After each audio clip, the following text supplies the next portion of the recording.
Just again. Move. Yeah. Okay.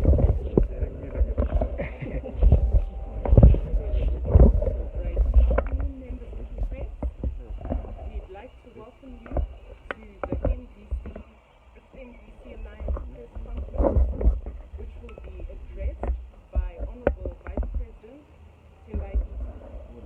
He's going to address it, and so I'll hand over proceedings to him straight away. I'm going to ask all journalists, please, if you can observe social distancing, and if you can please ensure that your mask is worn correctly. Thank you. VP. Thank you very much, Patrick. Good afternoon, ladies and gentlemen, members of the public. We are pleased to welcome you here to our press conference as MDC Alliance. It is common cause that the country is on the edge. The country is at a crossroads. A crossroads arising out of a deep structural crisis of leadership. The truth of the matter, ladies and gentlemen, is that Mr. Mnangagwa has failed and failed in absolute terms. So we see a manifestation and a reproduction of multiple crises. There is a social crisis. There is a political crisis. There is an economic crisis. There is a humanitarian crisis. There is a human rights crisis arising out of the closure of political space and the suspension of the constitution. There is a health crisis, a multifaceted health crisis, underpinned by COVID-19, but long before COVID-19, our public health system had collapsed. All these crises, in our respective view, as MDC Alliance, emanate from the unresolved election crisis and legitimate crisis of 31 July 2018. Zimbabwe is therefore paying a price. Zimbabwe is therefore carrying a burden of the unresolved legitimate question in Zimbabwe. We are concerned particularly about three things that are characterizing the regime of Mr. Mnangagwa. We are concerned about a culture of impunity, a situation where the regime and its apparatchik can carry out actions, moves, and policies oblivious to the law, oblivious to the constitution of Zimbabwe. And I'll give examples later on.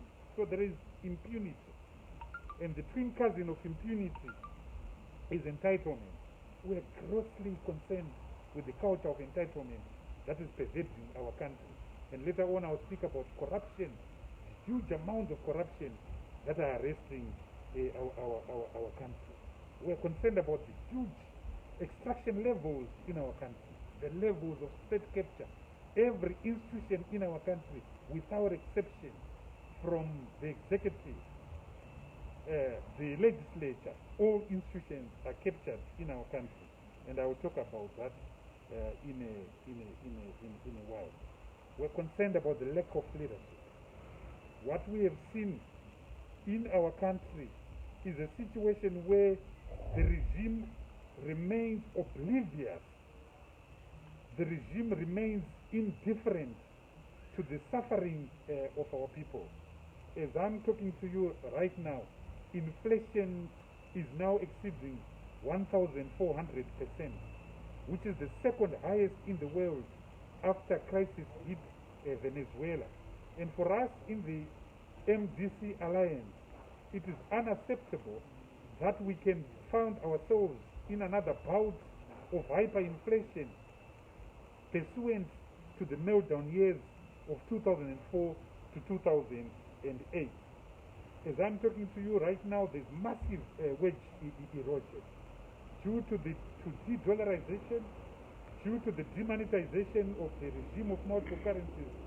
workers' salaries, they collapsed in some instances by more than 100 percent. Where an average civil servant used to earn US $500 is now earning effectively less than $10 US. There's a crisis with monetary policy and the mismanagement of the local currency. Only yesterday, the official auction rate was 1:77. The black market rate is trading at 1:110.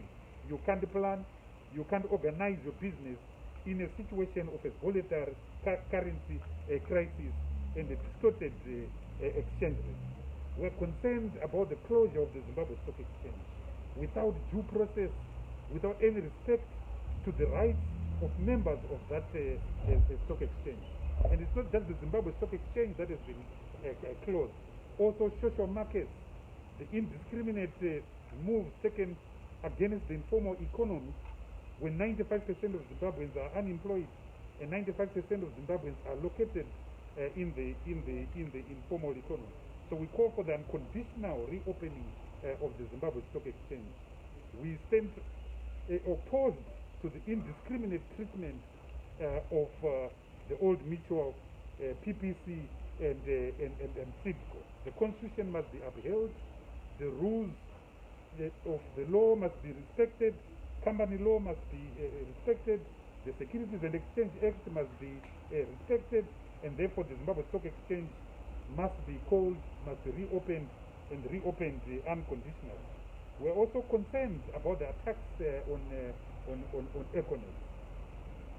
Every individual in Zimbabwe has rights, including corporate bodies. There are property rights codified and protected by Section 72 and Section 73 of Zimbabwe. So you don't wake up and close and withdraw licenses. That is unconstitutional. We're also concerned with the disrespect of the right to dignity and the right to privacy codified in our constitution.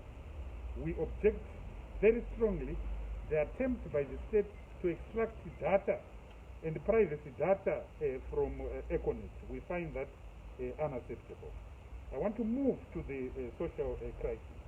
We are deeply concerned with the crisis in our health sector, a situation where frontline workers, in particular nurses and doctors and other staff, have essentially withdrawn their labor given the abuse arising out of failure to pay adequate wages to doctors.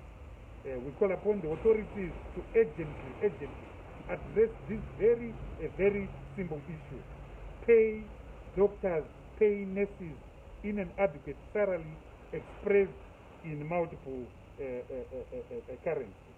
There must also be provision of personal protective equipment, which is missing at the present moment in these hospitals. Not just that, it's also the absence of drugs in these hospital institutions. I will address COVID separately.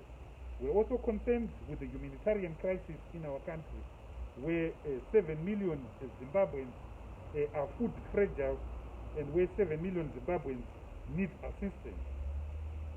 Unlike others, we call upon the international community to intervene in Zimbabwe, not through the government, but directly through organizations that have worked traditionally with our people. The government must be avoided and obviated so that support goes to our people. And we've got so many organizations that have worked with our people over the years, including the World Food Program, including the Red Crosses of this world, and various NGOs that have worked with our people. It's important to preserve life. It's important to protect a livelihood. So we invite the international community. We thank them for what they've been doing lately, the huge amount of money that has been paid through the European Union, through the United States of America, which remains the country's biggest donor, through GFID, through the Canadian FIDA, the Swedish FIDA, and various other international organizations We thank them for what they're doing, but we want them to accelerate their support to vulnerable Zimbabweans, vulnerable communities.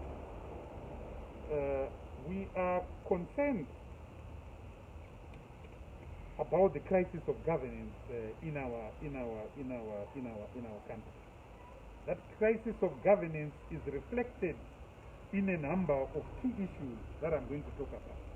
The first one is corruption.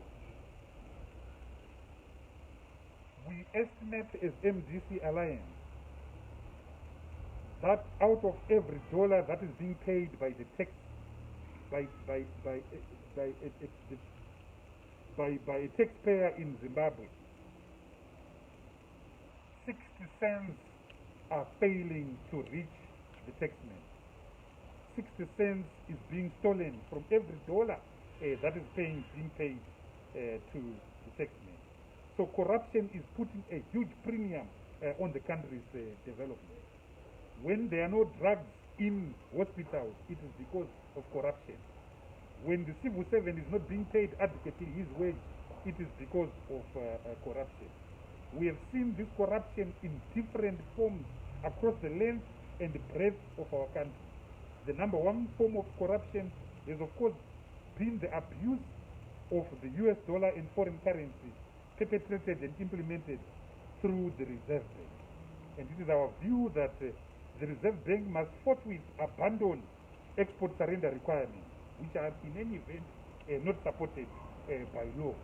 Secondly, any allocation of foreign currency must be left to the market, must be left to Parliament, because Parliament allocates all monies in the consolidated revenue fund.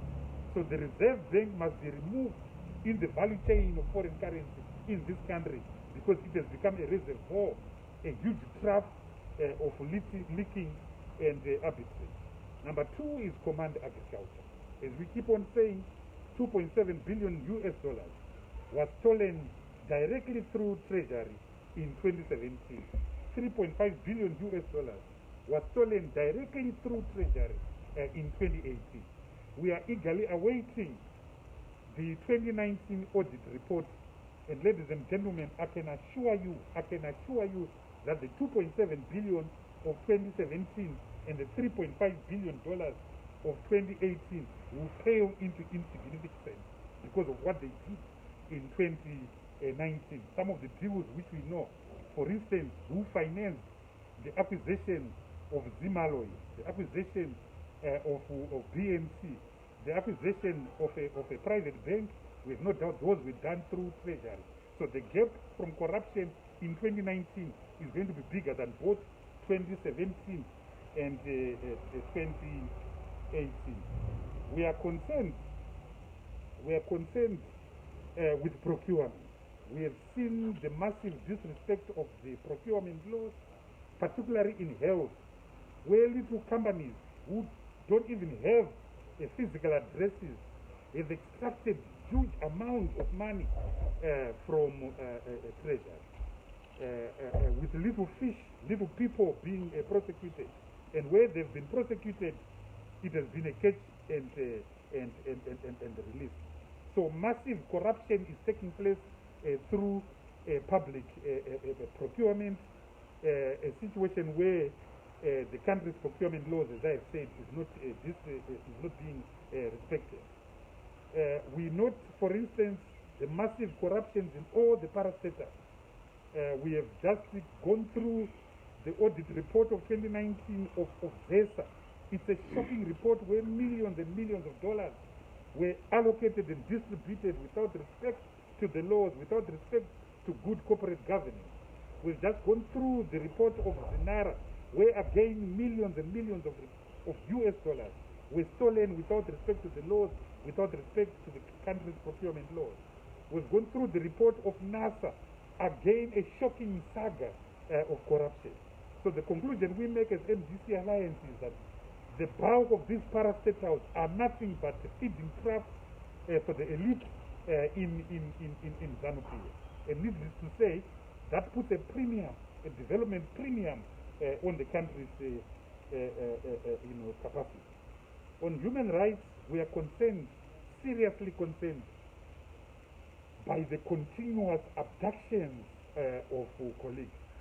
As we are sitting here this afternoon, we are receiving reports of massive abductions that are taking place throughout the country. There is a colleague who has been abducted, or colleagues that have been abducted in Tirez, in Bulawayo, across the length and breadth of our country. We are concerned about the attack on the general membership of our movement and general citizens. We are concerned in particular at the concerted effort to liquidate the MDC alliance. We take great exception to the description of our alliance as a terrorist organization by an individual, a ramshackle individual, unqualified to make that statement in the form of Patrick Chinamasa. We are a legitimate constitutional organization that many years ago in 1999 took the bold decision to achieve democratic change in Zimbabwe through peaceful, democratic, constitutional means. Despite ZANU-PF's seduction, despite ZANU-PF's temptation, we have refused and resisted the common formula on the African continent of going into hills and calling yourself a rebel movement. We have remained loyal. We have remained loyal to the principle of peaceful, constitutional, democratic change. If anything, it is ZANU-PF itself which is a terrorist organization. It is a terrorist organization that abducts people. And if you have any doubt about that, talk to Mrs. Itai Zamara right now. She doesn't know where her husband is. Talk to Mrs. Patrick Namabanya right now. She doesn't know where her husband is. Talk to Joanna Mamombe. Talk to Nesai Maro. Talk to Cecilia Chimbiri, and they'll provide you with evidence, B11, of the brutality and the terrorist nature of ZANU-PF. Talk to the family of Herbert Chitepo. Talk to the family of Jasiah Magama Tongogai. Talk to the family of General Mujuru. They will bear witness to how terrorist and organization ZANU-PF is. Talk to other members of our party right now that are being hounded left, right, and center as if they are common criminals. Where is Job Scala right now? Where is Gift Osalo Siziba right now? Where is Obey Stole right now? Where is Makomborero Aruzivishe right now? They are all in hiding, being hounded by a predatory, psychocratic state led and presided over by one Emerson Mnangagwa.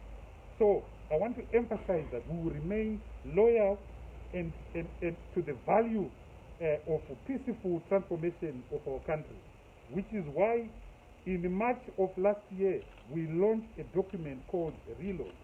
And the epicenter of that document called Reload is dialogue with a regime that we don't like, but we understand ultimately that any crisis will have to be resolved at the table. So notwithstanding our total dislike of ZANU-PF, we recognize the imperative of dialogue. And we've made it very clear that this country needs external refereeing. This country needs to resolve the crisis of legitimacy. This country needs structural reforms that are both political, economic, socio-economic, to restore the social contract, to restore trust and confidence in the state. And most importantly, this country needs a transitional mechanism, a national transitional authority that will oversee the process of reform until the country is ready for the next election. So we remain loyal to that document, Reload, despite the changed circumstances, despite the increased temperature. We still remain loyal to the values and obligations of peaceful constitutional transformation of our country. Which brings me to 31 July 2020. We support the right of the citizens who have organized 31 July 2020. We support their constitutional right to embark in a peaceful constitutional protest against the regime codified in section 59 of the Constitution of Zimbabwe. We reject the fascist response by the regime, in particular the remarks made by the deranged Patrick Anthony Chinamasa. A responsible government would have asked for dialogue with the organizers of the events of 31 July 2020. But this regime is unique. This regime is violent. This regime is impervious to logic, to objectivity. And we've seen a serious clampdown on citizens. We object to the arrest of Wepo Chingona. We object to the weaponization and instrumentalization of the profession of journalism. Journalism are a medium of transmission of a message. So you deal with the message, you don't deal with the conveyor, you don't deal with the vector, you don't deal with the agent who is making that communication. So we demand the immediate release of Wepo Chingona. We demand the immediate release of Jacob Ngarivume. Jacob Ngarivume is again a conveyor of the suffering masses out there. He has not committed any crime. He has not thrown a stone at anyone.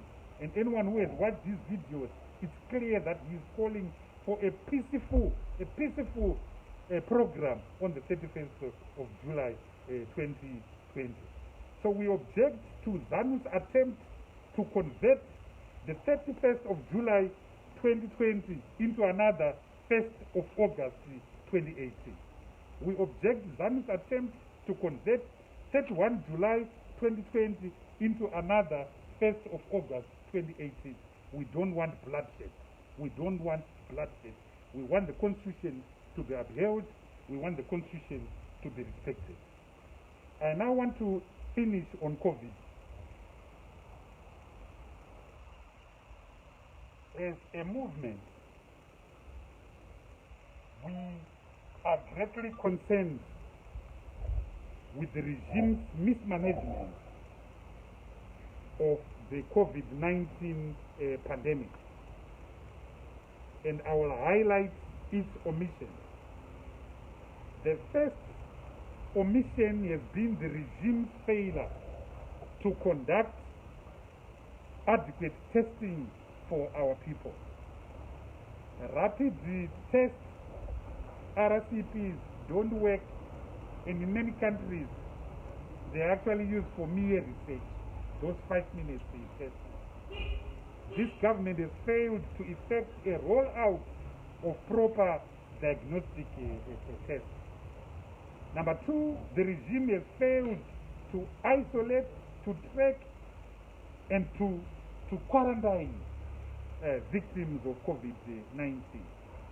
That failure has been reflected now in the massive growth exponential of the number of persons and the number of individuals who are now infected by local transmission. So we have seen the numbers rise from a modest 6 to now more than 2,000.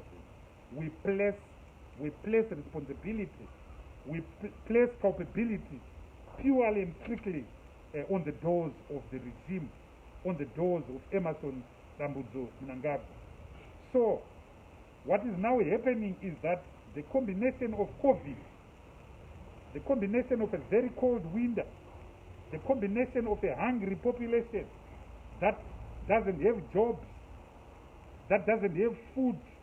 You have seen the emergence in Zimbabwe of a slow genocide. The death rates, the mortality rates have just shot up. And anyone who lives close to a funeral yard like Greendale, like Mbudzi, like Warren Park, like Glen Forest, you would have seen the massive increases. Mabuku, Tafara Cemetery, you would have seen the massive increase in the number of people that are now being buried. So we have a deep crisis right now. In Bulawayo, both UBS, Mpilo Hospital, they are full. At Parinyatwa, they're not taking any admission. At Harare Hospital, they're not taking any admission. So COVID is real, and we have got a national crisis that has already exacerbated the fragile and vulnerable health system that we have had. We do not think that this government has got capacity to deal with this disease. They don't have capacity to deal with this disease. And once again, we call upon the international community, in particular the UN family, in particular DFID, the European Union and others, to actually come in directly and provide the missing capacity in our health sector. We have no doubt as MDC Alliance that there is going to be a disaster. Left on our own, left on its own, Zimbabwe is going to implode from a COVID point of view. There are going to be so many deaths. And the thing about this disease, it doesn't care whether you are a minister or a clerk or a bus driver. It knows no class, it knows no race. So we as MDC Alliance fear pandemonium, and we ask for international intervention, because Mr. Mnangagwa has failed and failed in absolute terms. And it's a leadership question.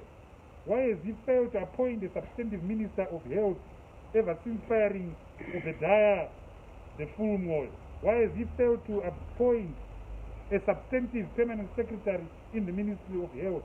In other countries, they appoint a professional COVID task force led by a competent person, not a vice president who thinks that the reason why we have got an economic crisis is because white people didn't teach us how to run an economy. So there must be a professional COVID task force that is driven and pushed by data, not conjecture or anecdote. To deal with the COVID curve, you need data, and we don't have data. Fourth, we condemn the government for failing to provide social safety nets to Zimbabwe. Every other country, South Africa has done very well in terms of provision of grants to its people. We don't necessarily agree with them in borrowing, but at least they've done and shown leadership in providing social grants to their people.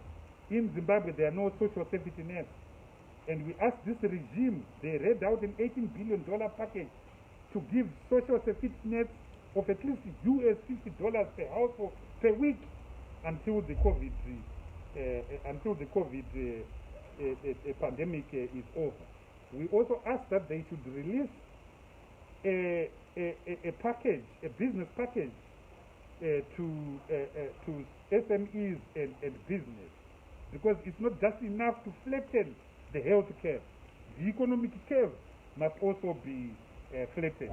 But ladies and gentlemen, as you can see, the biggest challenge we face in Zimbabwe is not COVID, the disease, is not the economic crisis, it's actually the political pandemic.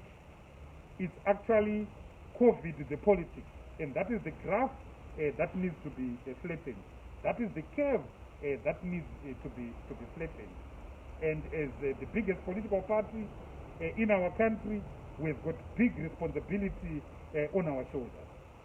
And the big responsibility on our shoulders is that we are calling for soberness. And we are ready and willing to provide the leadership, the necessary leadership that our country deserves and deserves desperately.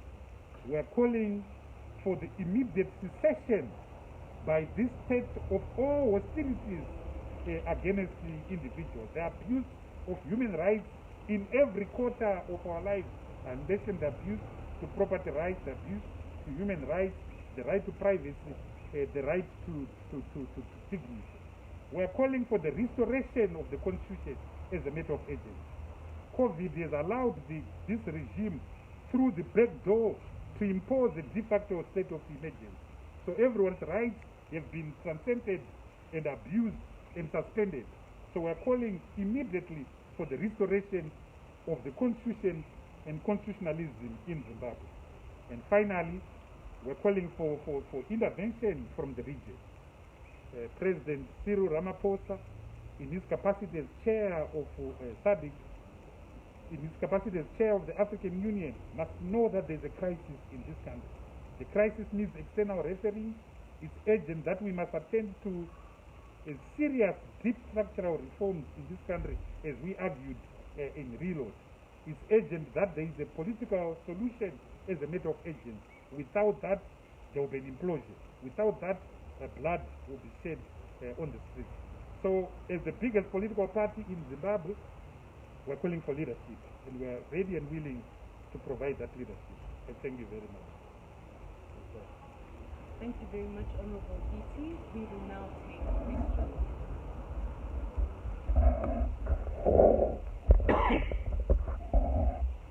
Yes? Okay, no, not, Can I ask you to raise your voice? Robert from Sly Media. Honorable BT, Madame Coupe says you are infringing the party's rights by using the name MPC Alliance. What's your response on that? I will not be drawn to answer to things that are clearly fictitious. On the 31st of July 2018, there was a political party called the MDC Alliance, led by Advocate Nelson Chamisa, that participated in that election. On that same day, there was another political party called the MDC3, led by Thokozani Coupe. She absolutely knows nothing about intellectual property, and I suggest that she keeps her mouth shut. Thank you. Yes? I just wanted to find out, are you calling for the members of the NPC Alliance to come out on the 31st of July? As I said, I've been very clear. We support the right of citizens, Zimbabweans, to organize peacefully and constitutionally and democratically is allowed by Section 59 of the Constitution. So we support what will happen on the 30th of July 31st of July 2020. Thank you. Are there any other questions? No further questions from members of the media? Yes? People actually come up, and there's most of the members of the leadership of the NPC